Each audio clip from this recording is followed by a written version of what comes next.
전 세계가 경악했다. 절대 불가능하다던 인류의 상식이 뒤집히고 세계가 두 눈으로 목격한 기적. 그날 지구촌 한 구석은 어둠과 절망에 잠겼습니다. 생명마저 위태로운 비극 앞에서 인류는 속수무책으로 무너졌습니다. 그때 모두가 해결 불가능이라 외친 곳에서 세상 누구도 예상 못한 초대형 제안이 날아들었습니다. 무려 6천억짜리 프로젝트. 그리고 그 중심에는 그깟 나라라고 비웃던 대한민국이 있었습니다. 단 일주일, 세계의 모든 편견은 산산조각 났습니다. 약속을 기술로 지키는 유일한 나라, 한국.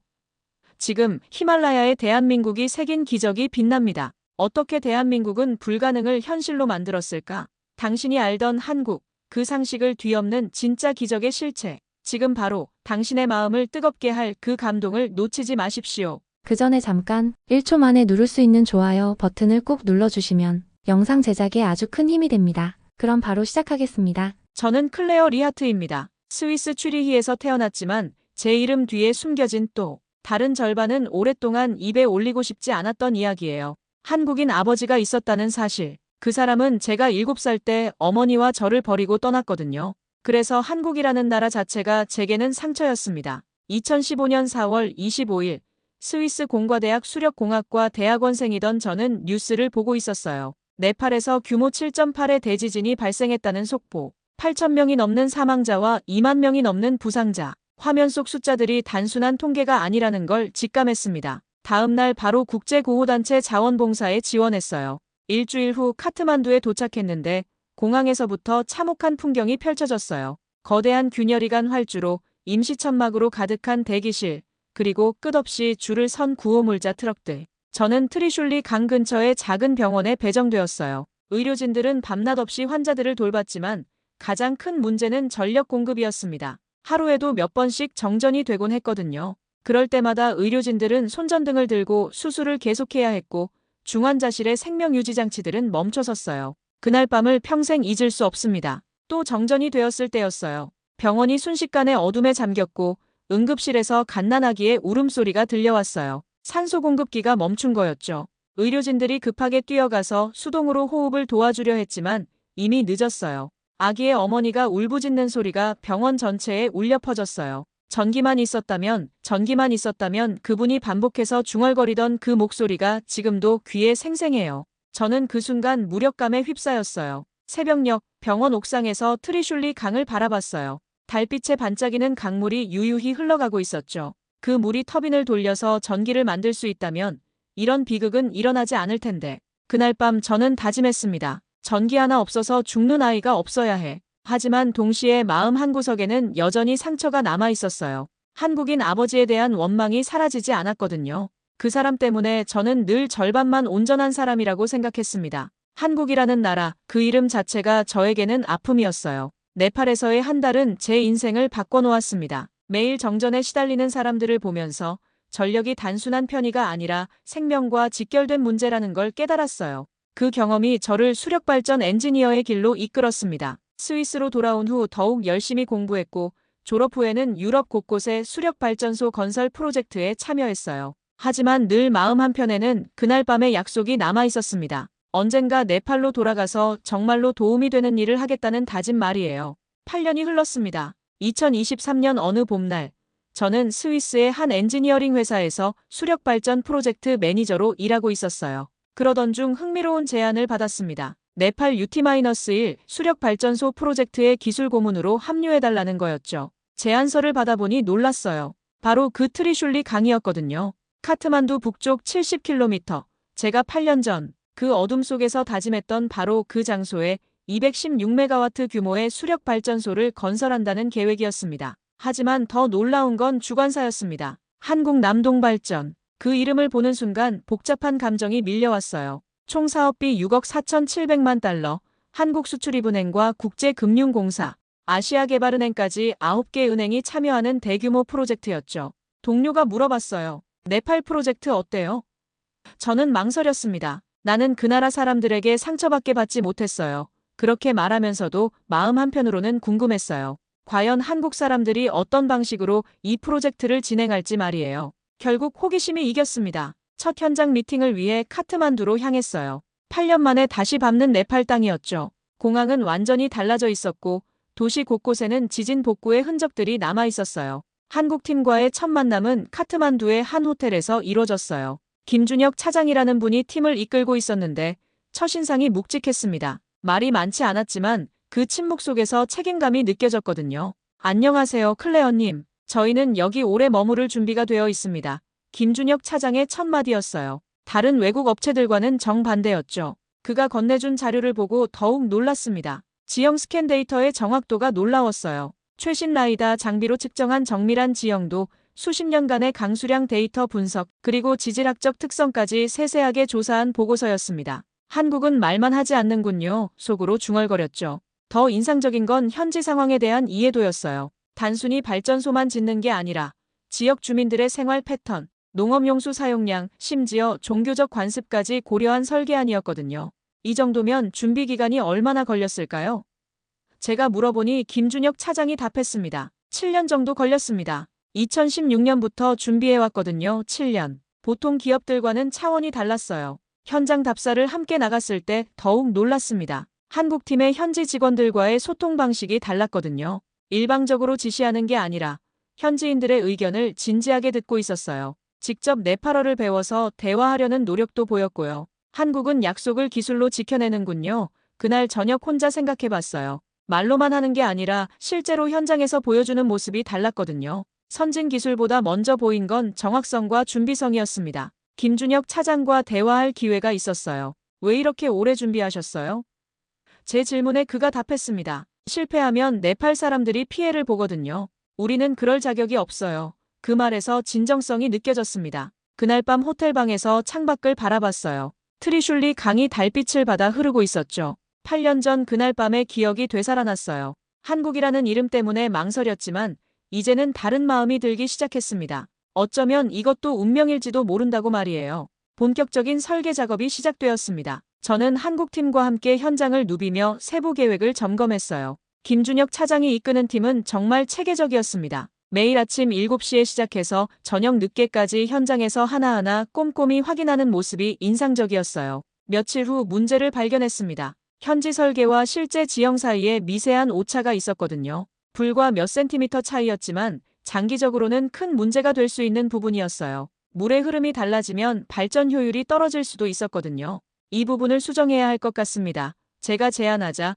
한국팀은 즉시 회의를 소집했어요. 보통 이런 상황에서는 원래 설계대로 하자고 하는 경우가 많은데 이들의 반응은 달랐습니다. 클레어님 말씀이 맞네요. 당장 수정 작업에 들어가죠. 하지만 현지 관계자들의 반응은 시큰둥했어요. 라비찬드라라는 현지 기술자가 불만을 표했습니다. 왜 이미 정해진 걸 바꾸려고 하는 거죠? 시간만 늦어질 뿐이에요. 그의 표정에서 피로감이 역력했어요. 김준혁 차장이 차분하게 답했습니다. 현장은 사람을 위해 존재하니까요. 그 한마디가 회의실 분위기를 바꿔놨어요. 기술이 기술을 위해 존재하는 게 아니라 사람을 향해 있다는 철학이 느껴졌거든요. 하지만 비용이 더 들 텐데요.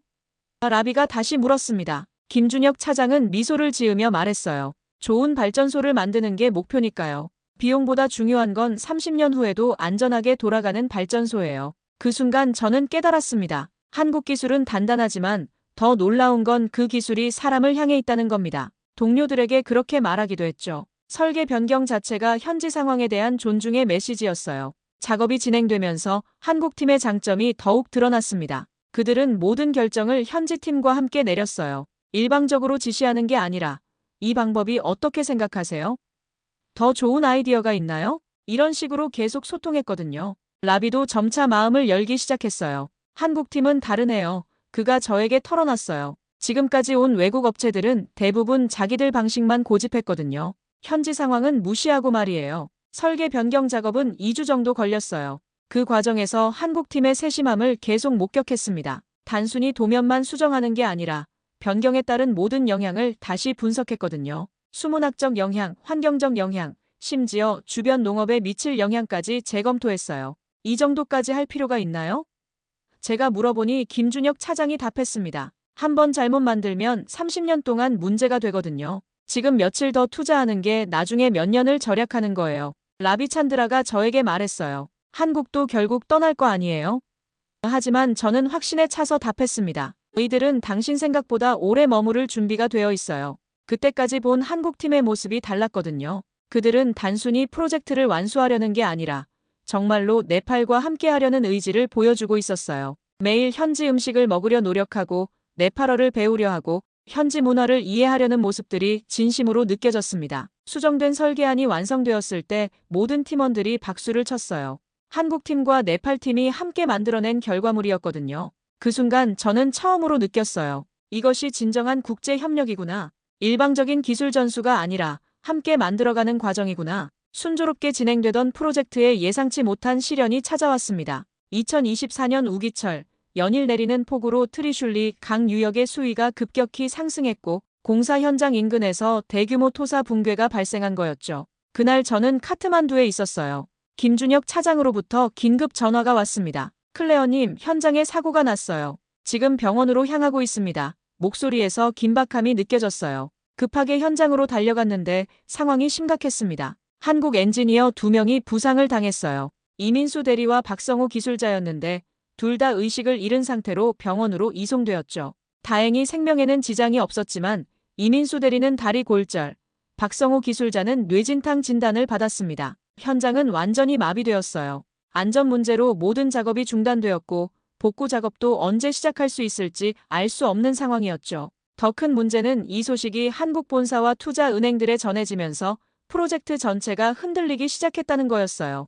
윤지은 외교관이 급하게 현장으로 왔습니다. 한국 외교부에서 파견된 분이었어요. 그분의 첫마디가 충격적이었어요. 지금 철수하면 더 큰 외교 리스크가 없을 것 같은데요. 본국에서도 안전을 우선시하라고 지시가 내려왔습니다. 회의실 분위기가 무거워졌어요. 윤지은 외교관은 현실적인 논리를 펼쳤습니다. 사고가 재발하면 어떻게 할 건가요? 한국 정부로서도 국민 안전을 보장할 수 없는 상황에서 프로젝트를 강행할 수는 없어요. 하지만 김준혁 차장의 반응은 달랐습니다. 현장은 철수할 수 있어도 사람은 책임지고 가야 합니다. 그의 목소리에는 흔들림이 없었어요. 우리가 지금 포기하면 네팔 사람들은 뭐라고 생각하겠어요? 또 다른 실망만 안겨주는 거 아닌가요? 저는 여기 남겠습니다. 팀원들이 완전히 회복될 때까지, 그리고 안전한 복구 방안을 마련할 때까지요. 김준혁 차장의 단호한 결정이었어요. 그날 밤 병원에서 김준혁 차장의 모습을 봤어요. 부상당한 동료들 곁에서 밤새 간병하고 있었거든요.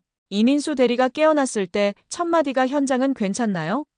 였는데 김준혁 차장이 걱정하지 말고 회복에만 집중해라고 답하는 모습에서 진정한 리더십을 봤어요. 그 순간 이상한 감정이 들었습니다. 나의 아버지도 이런 사람이었을까? 어릴 적 상처받았던 기억과는 완전히 다른 한국인의 모습이었거든요. 위기 속에서도 흔들리지 않는 책임감, 그리고 동료를 향한 진심 어린 배려. 라비찬드라도 병원에 찾아왔어요. 김 차장님이 정말 대단해요. 그가 저에게 말했습니다. 보통 외국인들은 사고 나면 바로 본국으로 도망가거든요. 근데 김 차장님은 오히려 더 책임지려고 하네요. 며칠 후 한국 본사에서 추가 지시가 내려왔어요. 안전관리 전문가팀을 추가로 파견하고 현장 안전시설을 대폭 강화한다는 내용이었어요. 철수가 아니라 오히려 더 많은 투자를 하겠다는 결정이었죠. 복구 작업이 시작되었을 때 놀라운 일이 일어났어요. 현지 주민들이 자발적으로 도와주러 나온 거였어요. 한국 사람들이 우리를 위해 이렇게 노력하는데 우리가 가만히 있을 수 없지, 그들의 말이었어요.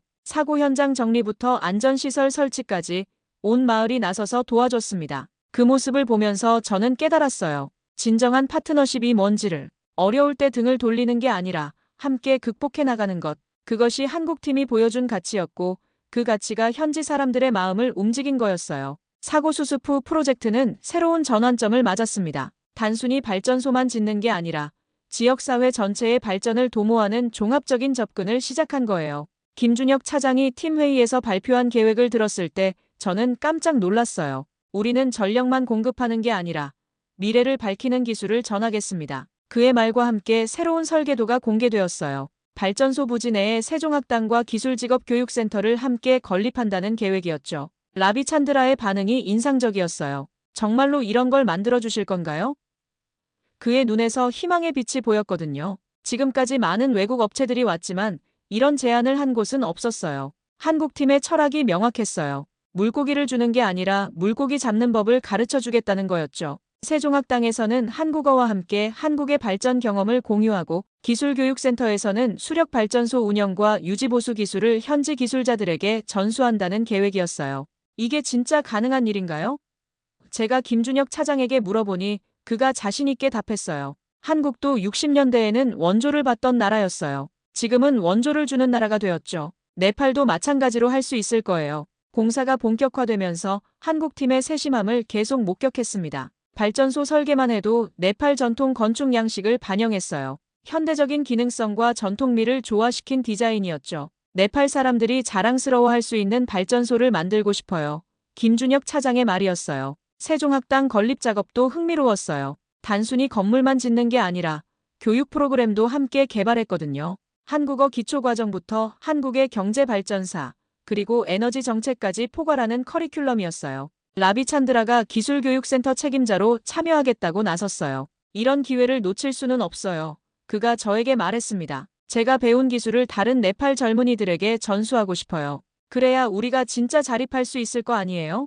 처음엔 회의적이던 그가 이제는 프로젝트의 핵심 멤버가 되어 있었어요. 한국팀과 일하면서 많이 배웠어요. 라비가 털어놨어요. 기술도 기술이지만 일하는 방식 자체가 달라요. 모든 걸 체계적으로 계획하고 문제가 생기면 함께 해결책을 찾죠. 기술교육센터에서는 정말 다양한 프로그램이 운영될 예정이었어요. 수력발전 기초이론부터 터빈 유지보수, 전력계통 운영까지, 그리고 무엇보다 안전관리에 대한 교육이 강화되었죠. 최근 사고 경험을 바탕으로 만든 안전 매뉴얼이 교육과정에 포함된 거예요. 이런 교육을 받으면 네팔 젊은이들도 전문 기술자가 될 수 있겠네요. 제가 감탄하니 김준혁 차장이 고개를 끄덕였어요. 그게 목표예요. 우리가 떠나도 네팔 사람들이 스스로 발전소를 운영하고 더 나아가 새로운 발전소도 건설할 수 있도록 말이에요. 한국의 교육 모델이 현지인들에게 꿈을 심어주고 있었어요. 교육센터 건설 현장에서 일하는 젊은 네팔 노동자들의 눈빛이 달라진 게 보였거든요. 저도 나중에 여기서 공부해서 엔지니어가 되고 싶어요. 한 젊은이가 저에게 말했어요. 개발 협력을 넘어선 사람 중심의 가치 수출. 그것이 한국 방식의 차별점이었어요. 단순히 시설만 짓고 떠나는 게 아니라 사람을 키우고 꿈을 심어주는 것. 그래서 그 나라가 스스로 발전할 수 있는 토대를 마련해주는 거죠. 이제야 이해했어요. 라비가 어느 날 저에게 말했어요. 한국이 왜 이렇게 할 수 있는지. 한국도 과거에 이런 도움을 받았기 때문이구나. 그래서 그 고마움을 다른 나라에 전하는 거네요.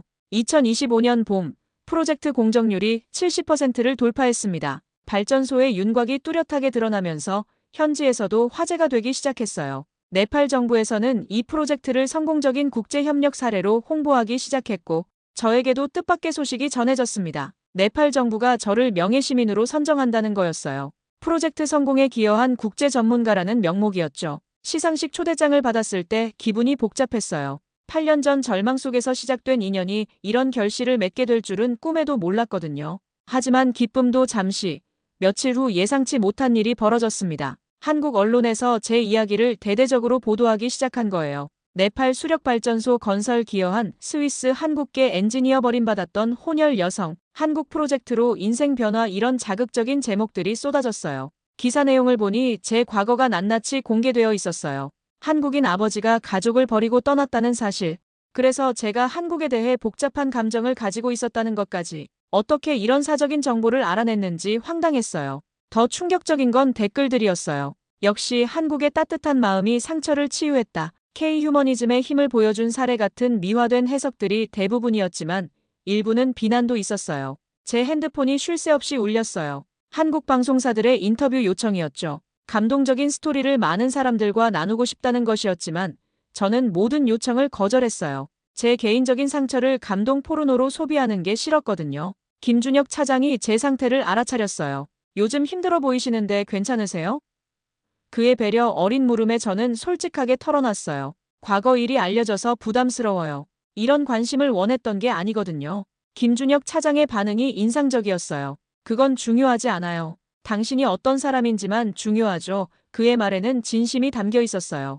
클레어님이 어떤 과거를 가졌든 지금 여기서 보여주는 모습이 전부예요. 그 순간 깨달았습니다. 상처를 준 나라가 상처를 치유하고 있다는 걸. 어릴 적 한국인 아버지에게 받은 상처가 이제는 다른 한국인들을 통해 치유되고 있었어요. 가족의 의미, 책임의 가치, 그리고 진정한 연대가 무엇인지를 한국인들의 모습에서 다시 배우고 있었던 거죠. 라비찬드라도 저를 위로해줬어요. 클레어님, 언론이 뭐라고 하든 우리는 알고 있어요.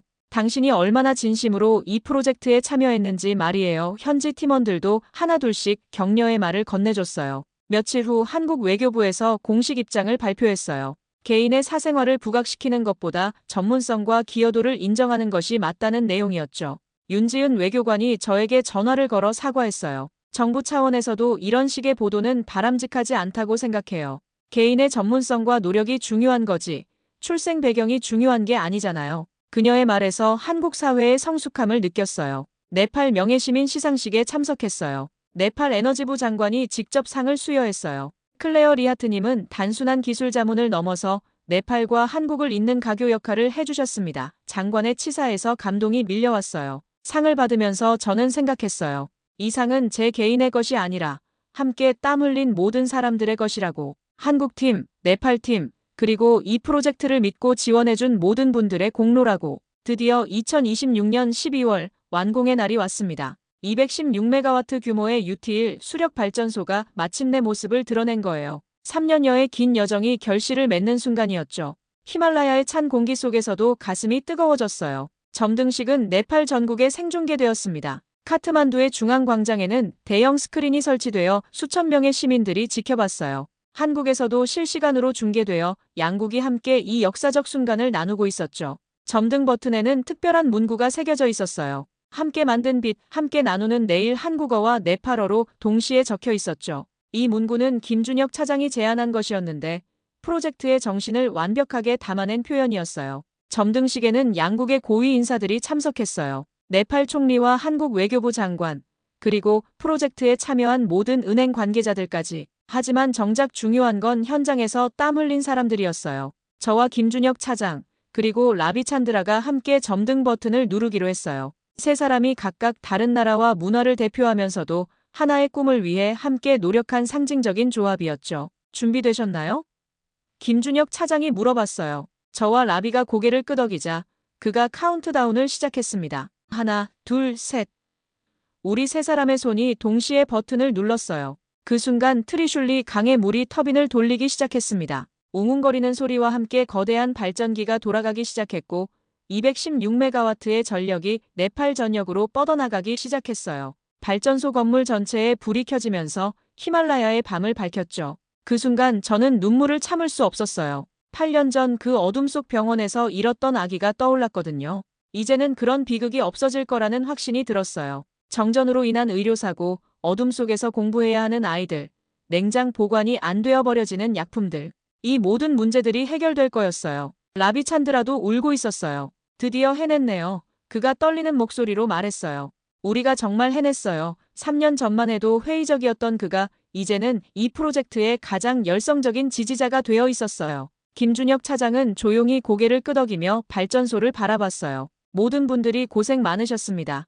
그의 간단한 인사말에 현장의 모든 사람들이 박수를 쳤어요. 3년간의 노고가 담긴 박수였죠. 점등식 후 기념 연설이 이어졌어요. 네팔 총리가 먼저 나섰습니다. 이 발전소는 단순한 인프라가 아닙니다. 네팔의 미래를 밝히는 희망의 등대예요. 이어서 한국 외교부 장관이 연설했어요. 한국과 네팔의 우정이 만들어낸 아름다운 결실입니다. 하지만 가장 감동적인 건 현지 주민 대표의 연설이었어요. 70대 할머니 한 분이 나오셔서 떨리는 목소리로 말씀하셨어요. 이제 손자가 밤에도 공부할 수 있어요. 병원에도 항상 전기가 들어와요. 한국 친구들이 우리에게 진짜 선물을 줬어요. 언론들은 이를 전 세계가 본 K전력 외교라고 헤드라인을 뽑았어요. 하지만 저에게는 그보다 더 깊은 의미였어요. 다문화 협력의 상징적 장면, 진정한 국제 파트너십의 실현이었거든요. 점등식이 끝난 후 세종학당과 기술교육센터도 함께 개관했어요.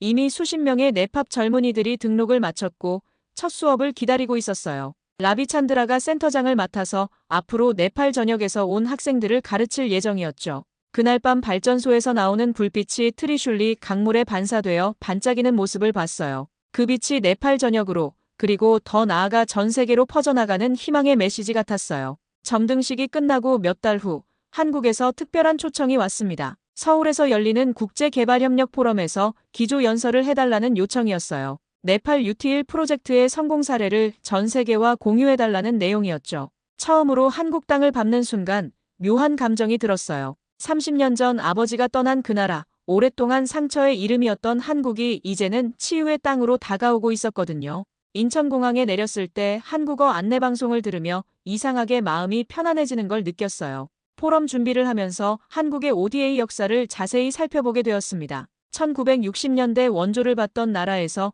2010년 OECD 개발원조위원회 가입국이 된 놀라운 성장의 이야기. 그 역사가 너무나 감동적이었어요. 전쟁의 폐허에서 시작해서 이제는 다른 나라를 돕는 나라가 된 거죠. 발표 자료를 만들면서 한국의 원조 철학을 이해하게 되었어요. 단순히 돈을 주는 것이 아니라 자립할 수 있는 능력을 키워주는 것, 받았던 도움을 다시 나누는 선순환의 고리를 만드는 것, 그것이 바로 한국 방식의 개발협력이었어요. 포럼 당일 코엑스 컨벤션 센터는 전 세계에서 온 개발협력 전문가들로 가득했어요. 제가 무대에 올라섰을 때 1000여 명의 청중들이 박수로 맞아줬어요. 그 순간 떨림과 동시에 책임감이 밀려왔어요. 안녕하세요. 저는 클레어 리하트입니다. 한국어로 인사를 시작했어요. 청중들이 놀라며 더 큰 박수를 쳐줬죠.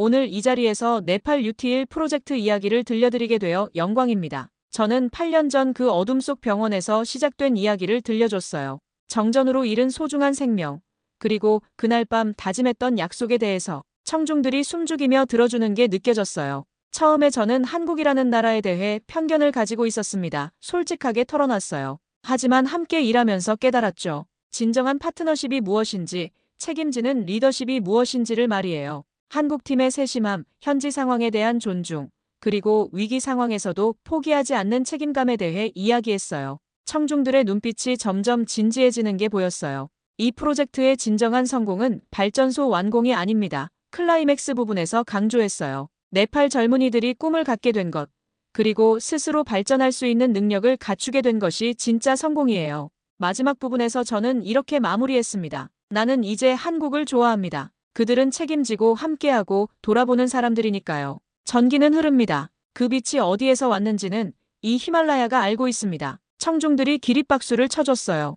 그 박수 소리를 들으며 저는 감동에 젖었어요. 원조받던 나라에서 원조하는 나라로 성장한 한국의 감동적인 서사가 네팔에서도 펼쳐지고 있다는 확신이 들었거든요. 발표 후 질의응답에서 인상적인 질문이 있었어요. 개인적으로 한국에 대한 감정이 어떻게 변했나요?